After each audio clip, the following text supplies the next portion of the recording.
I'm a born a Yorkshireman, and I don't think we haven't taken any fault in Lancashire. I think we've probably had better services with Lancashire than we have with Yorkshire, because the West Riding's an awful long way from Wakefield, and everything came from Wakefield originally, and so it is better in a way, but I still think I'm a Yorkshireman really, so that's how I just feel, so that's how it is. Well, yes, it was marrying a Lancashire lass didn't help, did it really? So, so how do you feel, Elizabeth? Do you feel a Yorkshire lass, or do you know, even though you came from near Preston? I feel I was married to a Yorkshireman, so I became a Yorkshire person. Yeah, I followed his county. I think you know a lot more people up in this part of the world than you do in Lancashire now, don't you? I do really? now, yeah. I mean, did the change affect your way of life in any way? Oh yes, it changed my way of life, because the first 3 months I was up here I thought I'd go bonkers. Because I was near a mill. I lived near a weaving mill, and a mill that checked cloth to make sure it was A1 for going out for distribution. So there was always people around, and wagons and so forth. And when I came up here to Beckside, and there was nothing, nobody walking past the farmhouse or anything like that, because we were right on the roadside. First 3 months was nearly impossible, but once I got used to it, it was different, and I soon got that I didn't wish to go back to Preston as a town, because there were too many people after being in Clitheroe. The other thing that comes back to me about that is I'd been up here probably 4 or 5 years I'd been up here, and I was walking down the main street of Clitheroe, that's by Boots Chemist's shop, and I looked across the road and I thought, oh, I know that man's face, and I looked again and I thought, that's Pop Thornburgh, and he must have seen me, and before I could turn around he crossed the road and he looked at me. He said, unless I'm sadly mistaken, your name's Elizabeth Falshaw. I said, well, it used to be. And he said, what are you doing here? I said, well, I got married and came to live just the other side of Clitheroe, and I've been up here about 5 years. Interesting. And we had a conversation about the area and what he was doing. And Pop Thornburgh was one of my teachers at school. Oh, really? And from leaving school to seeing him would be the best part of 7 or 8 years, and yet he still recognised me from those days, and I recognised him. The other thing about around here is that everybody in this part of the world seems to go to a primary school, secondary school, or a grammar school. Now, when I went to a church school, and that church school took pupils from the 5 to 15. So I went to one school, and in the whole time I was at school I only had 5 teachers, whereas Bennett had umpteen teachers at secondary. So that was the difference. The consistency of their environment, was different, and you could, going into town, as I said, we were only 3 miles as the crow flies. So there was always a lot of people about, and I could look out of the living room window and I could see the village and the church where we got married and the houses and things like that. We were married in May, and then in that winter after, it was a very, very cold, snowy winter, and we got a really big snow up and we were blocked in at the farm, and she rang her mother up one day, I'm lonely and I'm fed up.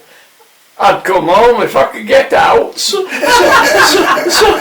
she was stuck, so you had to put up with it, didn't you? Gosh, tell us about that, because I think that snowy winter was quite that an wasn't experience. the snow, the worst snow. That was a different one. In 1947, when I was at school, I'd be about 7 or 8. 8. Yeah. I never went to school for about 12 weeks. No, 9 weeks That's maybe. the one I've heard about, I think. And all the roads, and there were no machines for digging the roads out or anything. They were all dug out by hand. And the poor men would dig the road out during the day. The following night it would blow it all back in again. So the thing just, nobody went to school, so, and we didn't even learn anything. But it didn't really bother me because I was happy on the farm, so I was also a bit naughty. There were days when it was haymaking or something special, I wouldn't go to school. And then what's his name? The man that was there, attendance officer would come to try and sort us out. And where was I? And I would hide and out of the way so that I didn't go. He never really saw me, actually. I think my mother and dad would have to try and persuade him differently. But anyway, that was me at school. Yeah. It must have been another year then when you had difficulty with the milk. Was it the milk? Oh yeah, that was. When was that? 63. That was later. Yeah. The milk just didn't go, and it was. He got it on the lorry in Rimington. It was outside the Black Bull. And it stayed there for a week.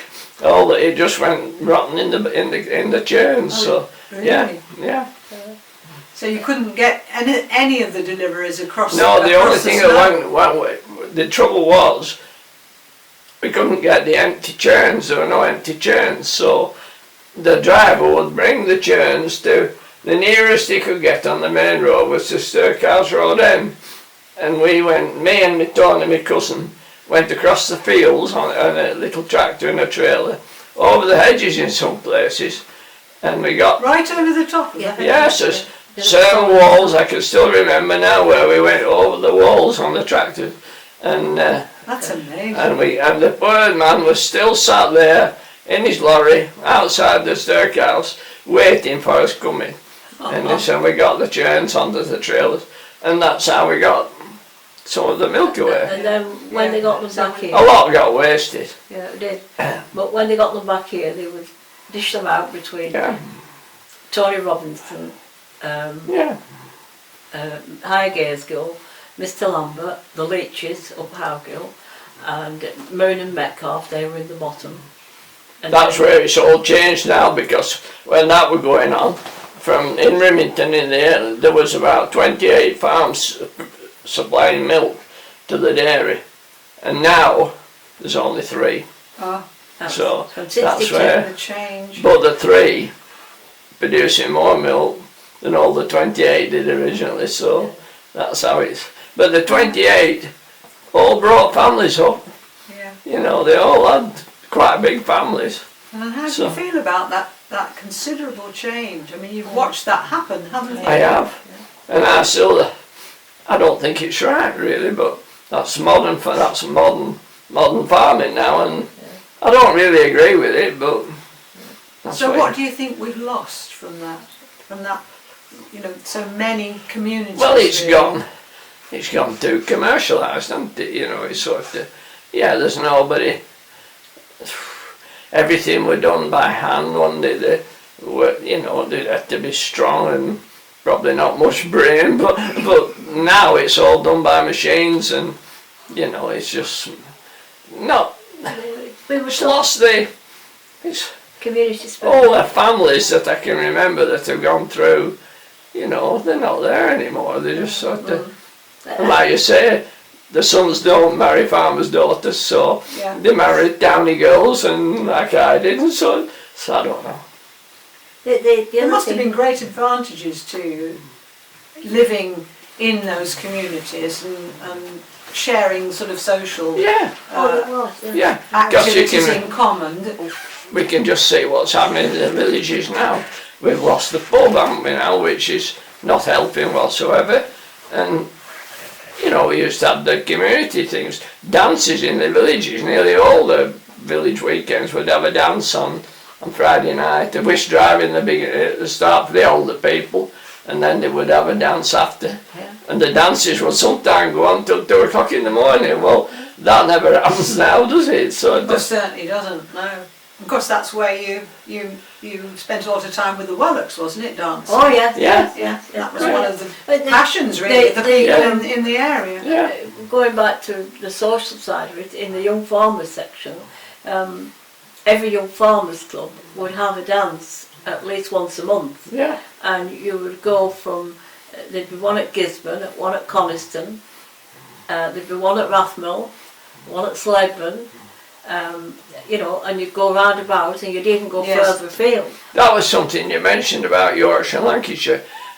Then we always sort of went to the young farmers in Yorkshire, which she's just mentioned. They were nearly all Yorkshire. You felt a sort of affinity. But get to Clitheroe, or they'd be all in Lancashire young farmers. Yes. So they were like, it was split. Split, yeah.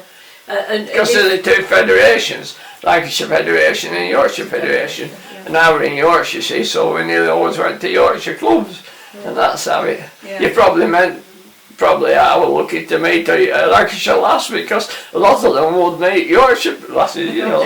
Because somebody once said to me, the best thing that ever happened up the Dale was when they got bicycles, and even better still when they got motorcycles, because they didn't go out with the girls they got into the next Dale to get the transport helped find some better gave them better choice, you think? He said crossbreeding, better crossbreeding. Better crossbreeding. Better crossbreeding and no inbreeding. Yeah, but that was what you must admit, that happened in the old days. There was a bit of inbreeding. Yeah. And that was not good. Yes. There was a change in transport that made a huge difference. In your view. There was a gentleman and his wife who did an awful lot of work for Gisborne Young Farmers Club, and they never had family at all. And they didn't have family for the simple reason that one or two of the children that were born into these families were either mental or retarded or something, because there was that much inbreeding. Yeah. Really? Yeah. Oh, it was a little bit of a bad thing, was that? Yes, it was a bad thing. And we had who came in course? Oh, yes, a friend of ours, she was a Gisborne Young Farmers member with Bennett, came here 3 weeks ago, and she had a gentleman friend with her, because they're both widow. She's a widow, he's a widower. And a man called Ian Coates came down the drive on his tractor and machine. He was working for Bennett. And Bennett just said, "Oh, that's Coates." And he just turned around and said, "Yes, that's my cousin." And they were all, they were cousins, and their great-grandfathers or great-grandfathers were brothers, and brought up at a farm called Rainsker, up near Ingleborough. You know, and that's how. Not so much in this area, it wouldn't be, but when it got into the proper Dales, that's where it would be. Yeah. A lot of inbreeding. Yeah. Right. Carry on. What else do you want to know? I see you've got also. I'd like the story of the tractor. The first. Was the first tractor after the war? In fact, you can tell us about the war, and your experiences before the Grand Tractor came. I think it probably made a bit of difference to your way of life as far. It made a lot of difference. I never really worked with the horses. The horses were before my time. When I left school, we had a tractor, the first tractor my dad bought from Rufus Carr, which would be 1953. Yeah, and but I never really worked with tractors. But then we bought one or two old tractors, and then for some reason we wanted a better one, and Rufus Carr brought us one which wasn't a success. It broke down. It was a mess. So my dad kind of saved up, and he bought a new one, and it was a new model out, and it cost £630, and I was about 13 when that came, and that was the best. When I set off and drove that back down from the garage, that was one of the best days I can ever remember. I have some pictures of myself somewhere. I think I had got to long trousers out of them. Yes. But I could drive this, and some of the older men just couldn't drive it. They'd never driven a tractor, so they just didn't know how. No. Yeah. Yeah, it was. That's the tractor that pictures Derek Silverwood as. Yes.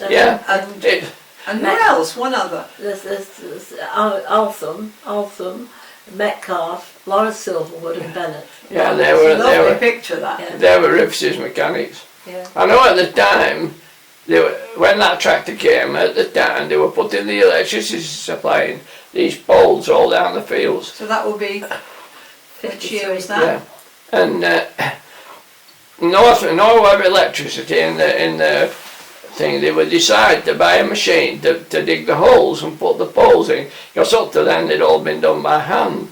Anyway, they got this machine brand new with all the no-web top brass stood round watching this machine dig the hole, and they got it absolutely stuck. They just couldn't move it, and the driver that was on it was shaping absolutely useless because he didn't know how, he'd never driven one before. And so somebody said, "What are we going to do?" And my dad stood there. "Well, let me have a go." And I jumped on this blooming thing and drove it out of this field, and the old me, 13, drove that out of there, and all the no-web men just stood there in amazement, like they didn't know what to do. And you felt $1 million. Yeah. And talking about electric, and you see them putting poles in and stuff like that. The poles that come down this field here are the original ones that were put in 1951. Yeah. Are they? They must be brilliant wood, that must It must be. be brilliant. Absolutely. Yeah. Because they come and inspect them about every couple of years. And last time they came, I said, "Are they getting ready for brew plating?" He said, "Certainly not." No. And they've been here since. Yeah, And they were all put up by hand, you know, those. Incredible to watch them do that. About So 6 how would they do?